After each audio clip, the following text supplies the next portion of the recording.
What's going on, guys? It's me, Mikey Pipes. I am in my hands and knees in an attic that fortunately isn't that hot. Isn't that hot. It's 93 degrees outside. We're on day 2 of New York's anticipated first heat wave of 2023. And I'm going over there. Okay. Now, I am on my OSHA approved plywood. You see, there's the plywood right there. It's not here. It didn't come from all the way down there where I came from. I have a customer who has a Taj Mahal. Oh, that's wet. And the one of 7 carrier infinity systems is leaking water. And the easiest way for me to get here was the way I came. I got my bucket with a bunch of stuff in there. I got my knee pads on. And I'm gonna hopefully try not to die up here, but there's my unit. I need to get there. All right, the water is dripping from there. I'm gonna take out that plug and see how much water comes out of here. There's water in there, and if I turn that switch off, here she comes. All right, so what I'm gonna start to do, I'm gonna do a couple things. We're going to cut this line, and I'm going to blow it out. And then we're gonna add a float switch there to kill power. All right, they say you can tell how old the system is by how many couplings are in the line, but I guess there's the first one. I just put it in. When I cut the line, I immediately raised up my trap carefully by the male adapter that's right there going into the air handler. That prevented all the water from coming out. I also, because there wasn't much play in the piping, I cut off about, I don't know, say maybe about 1/2 inch off of this PVC, 3/4, and then I slid my coupling in.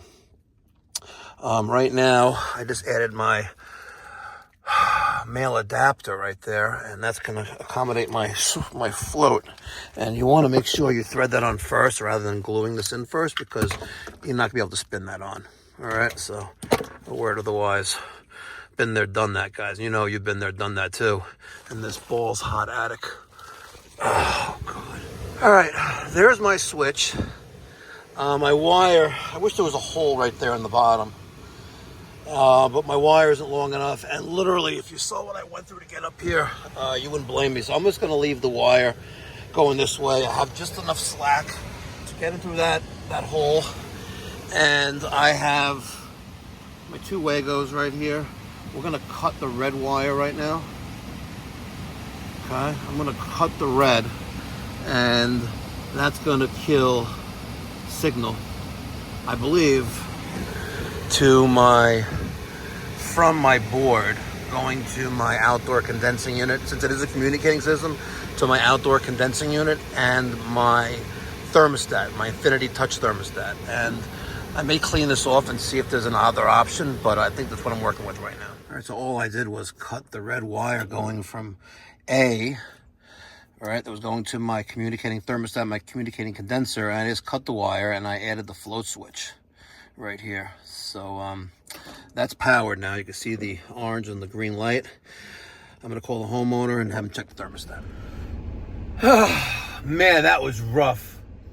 Guys, I just wanted to show you that you HVAC techs out there, you're not the only one.